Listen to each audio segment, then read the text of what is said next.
Good morning, afternoon, and evening to everyone attending this workshop today. For my Twitch viewers, today's stream will be different from what I usually do, but I hope that you still choose to stay for the ride. To some, this will just feel like another online Zoom class lecture that you're just attending, which is how I intended it to be. Let me share my screen first so y'all can actually see the PowerPoint presentation. Wow, dang. All right, let me know if y'all can see this.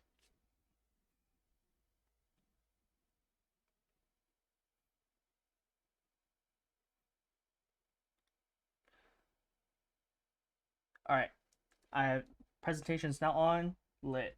So because of how formal I've chosen this workshop to be structured, I have alerts turned off for the most part. So I am sorry in advance if I don't catch anyone's follows, subs, donos, or raids. My attention won't fully be on chat today, but if you have any questions, I would recommend using the highlight message redeem. I made sure it only costs 10 points, so feel free to stop me at any time. This goes for the Discord chat as well. Just ping me and I will stop to answer your question. At the end of the workshop as well, I'll try to make some time to answer questions. Uh, and with that, welcome everyone to Finding Mods for Dummies. My name is Gucci. I am a VTuber community mod and VTuber's very own mod advisor. I want to thank Fumiko for giving me this wonderful opportunity to host today's workshop, and I'm looking forward to sharing my experiences as a mod in this community and hopefully teach something new to you all. Today we'll be talking about those that do their best to keep the community safe, the mods, and how you can get yourself one.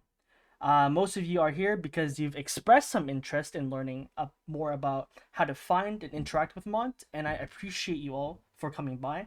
So before we begin, disclaimer, modding for the most part is strictly a volunteer role. You do not have to compensate mods, and they should not be expecting any sort of compensation either. Because modding is a volunteer role, streamers should also not expect them to show up like it's a 9 to 5 job. Just like in a streamer's case, IRL takes priority.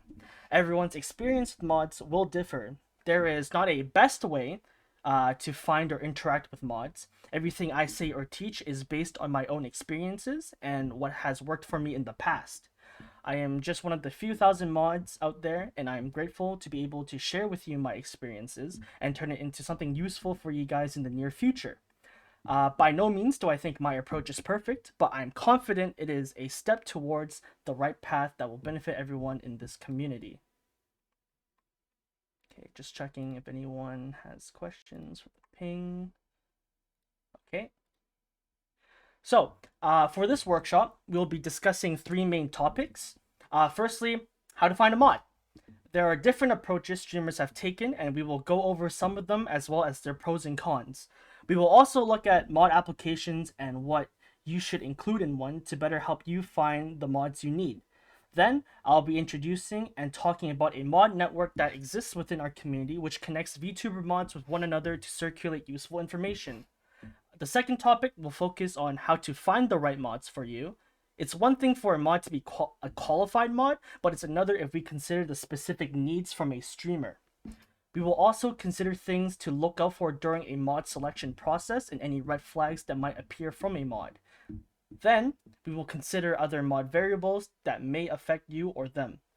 The last topic we will go over is your interaction with mods.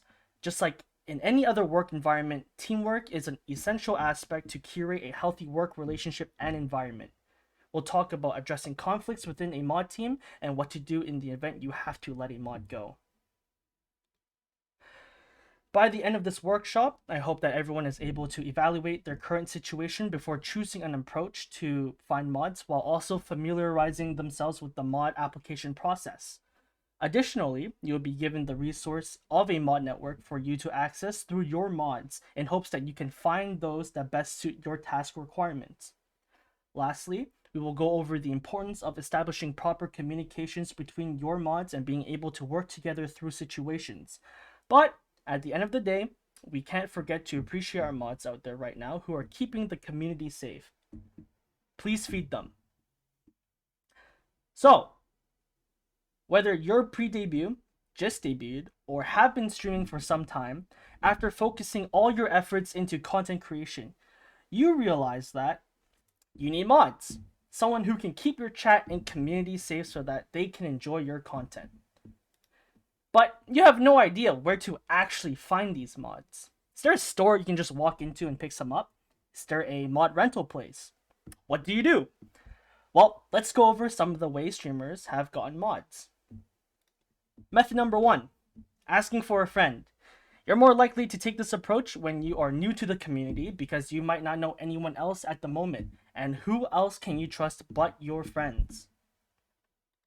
If you are in need of mods right away at the start, this may be a good temporary solution for you because you have friends that you can trust. However, I would suggest finding regular mods to fit into your roster as soon as possible, as this method is not meant to be for the long run. Some of the problems that may arise is if your friends are also streamers, they will not always be available to mod, seeing how they have their own workload to deal with. This also goes for your other friends who want to prioritize IRL things as well. You can trust your friends with keeping your community safe, but it's another thing if they lack the modding experience. Sure, they can learn ModView, learn how to code bots, set up servers, etc., but you would have to ask if they're willing to commit to all of that. Method number 2, the regular show. Modding a regular viewer from your stream is another temporary solution to your mod shortage if you're looking for someone that can be there for the majority of your streams. Some of the things to look out for and consider is whether or not you can trust them, unlike your friends. Some viewers may want to mod for you as a means of supporting you, while others see it as an opportunity to get closer to you. It's better to distinguish this before you choose to mod a viewer. And just like method 1 as well, your viewers may have this heart to mod, but they might have a slower head start if they lack the experience. So consider yourself lucky if one of your regulars offers to help you out and they possess prior modding experience as well. After getting a proper foot in with methods 1 and 2, consider approaching method 3, mod applications. Probably the most effective way to go about finding mods that can help your stream out while fitting your criterias. You can open mod apps whenever you feel like you need to and choose however many you want. Mod applications are meant to help you choose mods that are best suited for what you're looking for in your mod team. By doing an application, you can put in the specific details of your criteria, whether that may be availability, community roles, or expected mod tasks. By having multiple applicants, you're able to prioritize and find those that you can trust, experience with modding, and or are available to mod for you for the majority of your streams. So, as I just mentioned, how mod applications help curate your team, it can be used to invite applicants to tell you more about themselves, such as why they watch your streams and why they want to mod for you. Really helps to get to know your viewers more. On the left, you can see a mod application template that I've made in the past for the community, which you can access in my Twitch chat by typing the command !template. So the command will provide you with instructions on how to copy it yourself, but please do not edit the actual copy of the template. So I'll give you guys time to just click on it right now and copy if you want. I'm just gonna drink some water.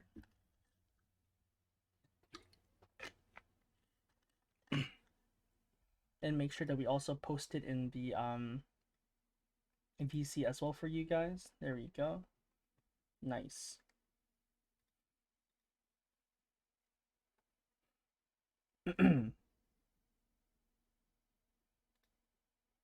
Okay.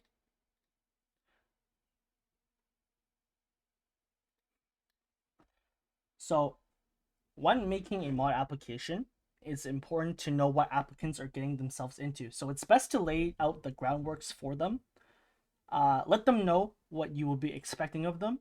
If you are looking for experience mods, tell them. If you're looking for temporary mods for a special subathon, tell them. If you're looking for a Discord mod, YouTube mod, or a Twitch mod, tell them. Other things such as your stream times, schedules are also important to note. All of these details will help us decide whether we should apply for the role and will help you sift through less mod applications that otherwise wouldn't meet your requirements. This is all for efficiency's sake. Additionally, you can also add an extra step in your mod selection process by conducting interviews. This is purely optional, as I understand that one-on-one in a semi-formal manner is not comfortable for everyone. However, let me pitch this to you all regardless.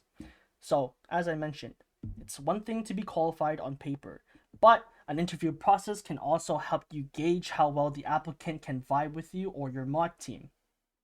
You can also additionally ask questions that were not on the application. So, basically, it's a job interview and the application is a resume. Now, let's go ahead and take a look at this mod application template and go through each question and their purpose. Mods, take notes on this, by the way, because this will help you in the future. So first up, we have section 1. This is where you want to put that important information down. You can add your tasks you expect mods to be doing, your projected schedule, and the disclaimer that modding is a volunteer role without compensation. This is more or less like the terms and agreements page and a written contract for applicants to sign off on.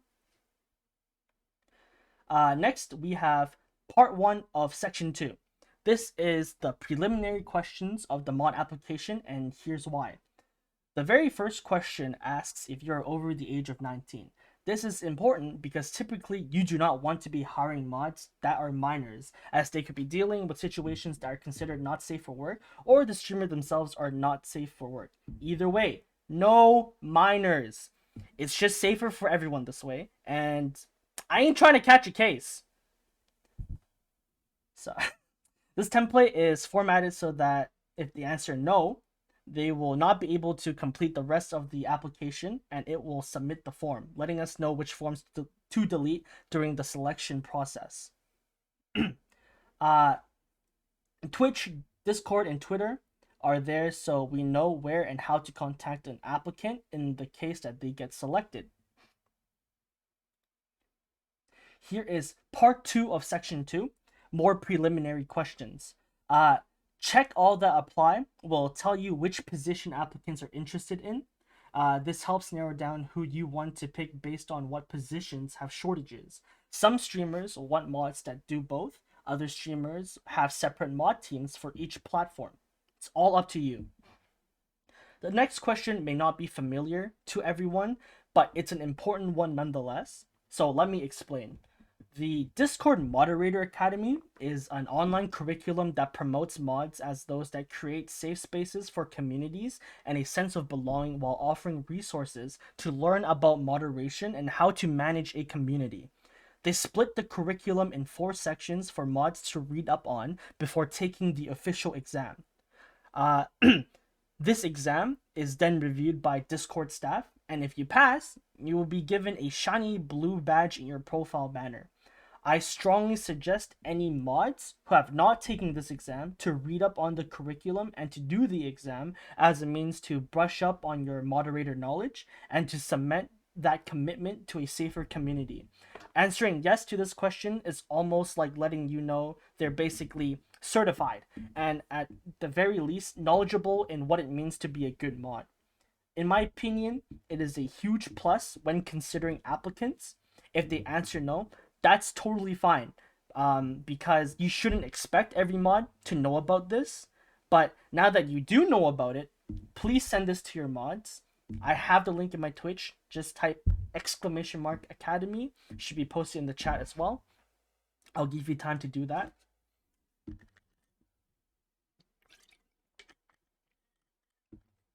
Okay. So, moving on with the rest of the questions now. Is the Discord Mod Academy for anyone, or you need to pay a fee for participating in it? Totally free. It's for anyone. So, for the next questions, time zones helps us know what clock you're operating on, and this is useful for your mod team if they're looking for someone of an opposite time zone to cover a graveyard shift or for degen hour streams. Time availability also tells us when an applicant is free to mod and if it matches the streamer's schedule. Streamers, please note the brackets in this question. This is where you should put your own time zone. Don't leave it the way that it is. The last question also serves the same purpose as the previous one. Having the day and time separated makes things easier and cleaner to manage. So now we'll be moving on to section 3. This is the short answer section. The first question will help a streamer determine an applicant's intent and interest when applying for this role. In my past experiences, you're more likely to be considered if you apply because you want to support the streamer in another way and help maintain a safe community versus applying because you wanted to shoot your shot.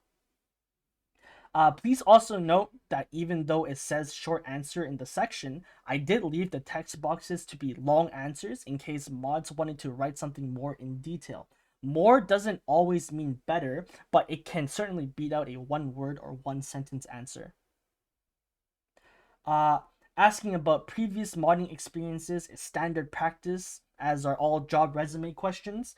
You certainly want to look for someone with modding experience, but you also don't want a mod that is currently modding for a bunch of other streamers, as their availability will be spread thin, which is neither beneficial for the mod or your team. The last question for section 3 is also related to mod experiences, this time focusing on important assets like coding and setting up bots, which can greatly benefit the fluidity of streams and community servers. Having bots auto mod can decrease the unnecessary workload of on-duty mods while also increasing the security of the community. Having valuable assets like this is also a huge plus. So moving on to the last section of the application, section 4, the About Me part. You can get to know your applicant better in this section while also drawing out useful information about them that might influence your selection process. They might talk about their current job, life situation, or their love of the VTuber community. All of these answers can provide you with some valuable insight about them. This is also a good alternative if you do not want to conduct an interview process. Last but not least, the additional box comment. I like to refer to this last question as the cherry on top, as it is the applicant's last chance of saying anything that might put them in favor of others. They can talk about why you should hire them, maybe mention that after a certain date they will be more available to mod. They might even just write about how much they love you and your content. Regardless, it doesn't hurt to hear what else they have to say after the application. Now, a lot of you have probably already heard of mod applications, and this is just review for you. So now I will be talking about something that's less known, but still plays a very prominent role in your guys' community. I now introduce to you the mod network. Ever wonder where your mods get their information from? Whether it's about a new bot attack, names of blacklisted users, or current event drama? There's a good chance that they are part of the Mod Mercenary Guild. The Mod Mercenary Guild is a server dedicated to VTuber mods, seasoned or just starting, and it serves kind of like a central information network in which we can immediately relay our streamers to stay informed and stay safe. This is also a great place for mods to access resources on mod tools, ask senior mods for advice.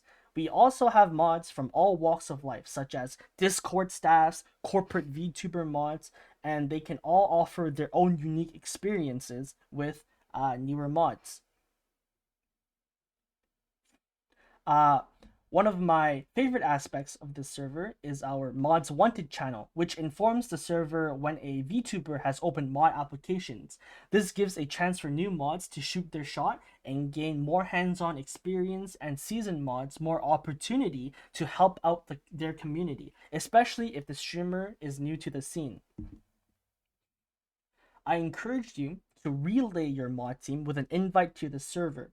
If you ever are looking for mods again, you can have one of them post the application into our dedicated channel, and you'll have another source of reliable mods coming your way. The link can be found on my Twitch chat with the command !WOF, W-O-F. And yes, this is a mods only server. You have no power here, VTubers. This is our domain expansion. And yes, our mascot is a dog. Give you guys time to click on the Discord link.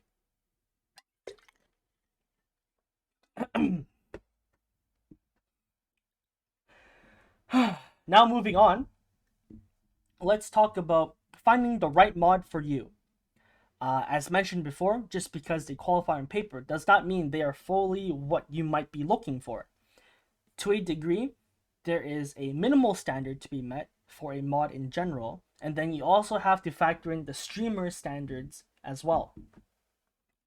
Looking at some of the essentials, mods should possess a degree of social competency, as they will be expected to interact with viewers and trolls as the majority of their workload. By maintaining a level-headed and calm demeanor, they will then be able to choose the best course of action when handling a situation. While it is not expected for a mod to monitor a chat with their eyes glued to the screen, they should at least be able to read the room to know when there is a negative shift in the chat, such as a new viewer coming in, backseating, or having an off-topic conversation. Anything that might make your streamer uncomfortable, that's something you should be able to spot. When it comes down to it, mods will also have to make their own choice whether to ban someone or not without the consultation from you or other mods, and afterwards might have to sort things out with the banned user in question. This can either come in the form of DMs or answering a unban request. You want to make sure that this mod is someone you can trust to represent you. Now, that's just a standard. There is also the streamer standard to consider. Each streamer might have their own unique criteria. Some of you might only want mods within a certain time zone. Some of you might want mods that are fluent in a specific language. Or you want mods that are more outgoing and likes to engage with you and your community to curate that growth. These are things worth considering when making your mod applications. Now that we've talked about what is good to have, let's look at what is not good. Red flags. We've all heard of those. Like names that start with J, Scorpios, people that wear shoes indoors. But what are the red flags in mods? Some are more obvious, others will only appear after a certain amount of time, but nonetheless, keep a lookout for these. Know the difference between someone who mods for you because they want to support you in another way or because they want to get closer to you with ulterior motives. Mods are not above the parasocial boundaries. Remember that. Also consider how a mod goes about their responsibilities. Do they rule with fear or with respect? You certainly do not want to give a power-hungry person the ability to mod. If they ban people for petty reasons and keep threatening others by making an example out of them, it's time to have a chat with that mod. If a mod seems to be provoking members just to get them banned, that is also a huge red flag. Causing more problems more often than solving them is the opposite of what a mod should be doing. Another red flag is if they only apply to be your mod just so that they can say they mod for you, but ghost you in a few weeks. In addition to that, they also try to poach community members to come to their streams, whether it's self-promo, shameless plugs in chat. If a mod tries to compete for a larger presence than the actual streamer themselves, do not hesitate to remind them of their place. They should be chasing away trolls, not chasing clout. Speaking of a larger presence, if you find them micromanaging you and telling you what to do for your content, backseating your streams, ask them when they are going to start streaming, since they think that they got so many good ideas. This is not their stream. One more thing to consider, and I don't think that this gets brought up enough. Sometimes it's best to let go of a mod if they're prioritizing your streams over IRL stuff. If they're neglecting schoolwork to mod for you, or you notice their health is deteriorating, you might have to be the one to cut them off because they don't know how to do it. It is often the case that those who are considered to be workaholics will have burnouts and not prioritize their well-being. As much as it is a mod's job to make sure you're not pushing yourself too hard, sometimes they might not know they're doing that to themselves.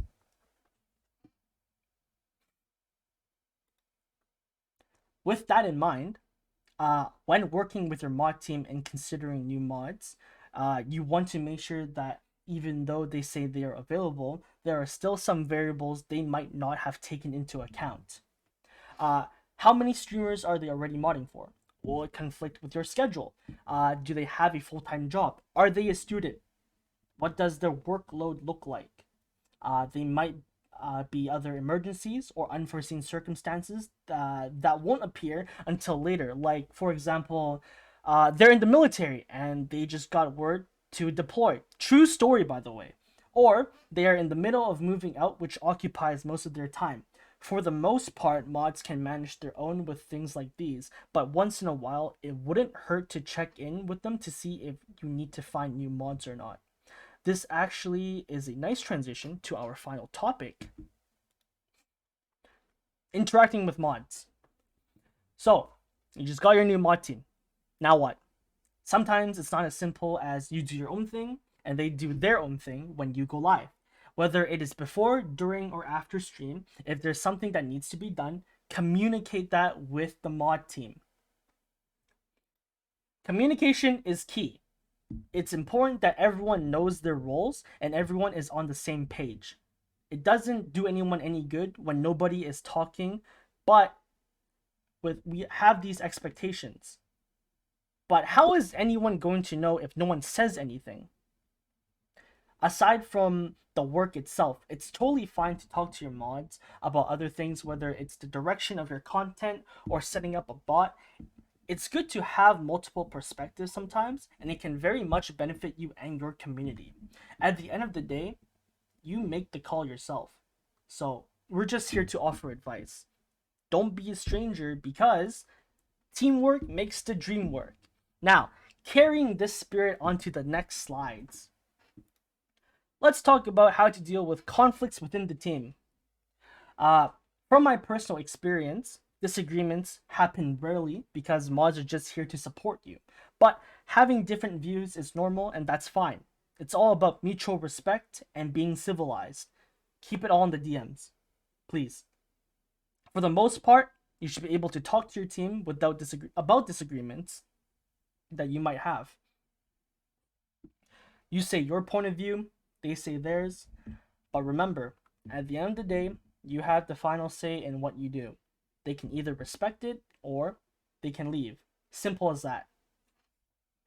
Another conflict that might occur is when a mod makes the wrong decision, whether it's hastily banning someone or forgetting to do an important task. Mods are not perfect and mistakes happen. As long as they know that as long as they know what they did wrong and make an active effort to not repeat that mistake, locking them in the base, giving them a slap on the wrist should suffice. Yes, that one. What basement? Huh?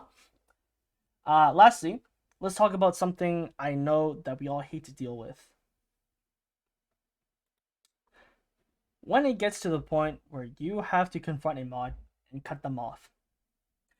If you ever feel like you need to let go of a mod, do it. If you are unsure of your feelings, do not be afraid to consult with your head mod or your other mods about it.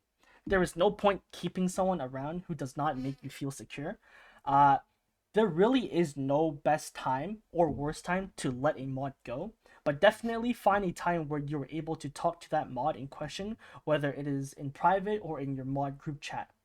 Address the issue at hand. It is important that you make sure that they do not make the same mistake with another streamer as well. In an event where the situation does get out of hand, your mod should be able to deal with them. And if they have to, make an announcement in your server and also notify the mod mercenary guild about it. We are now actually reaching the end of today's workshop. I did mention that this workshop is formatted like a class lecture, and we will see to it that it will end like one. So, due dates for assignments. Next week, I will expect you to complete all these tasks. Remember to feed your mods so they will be alive for the next stream.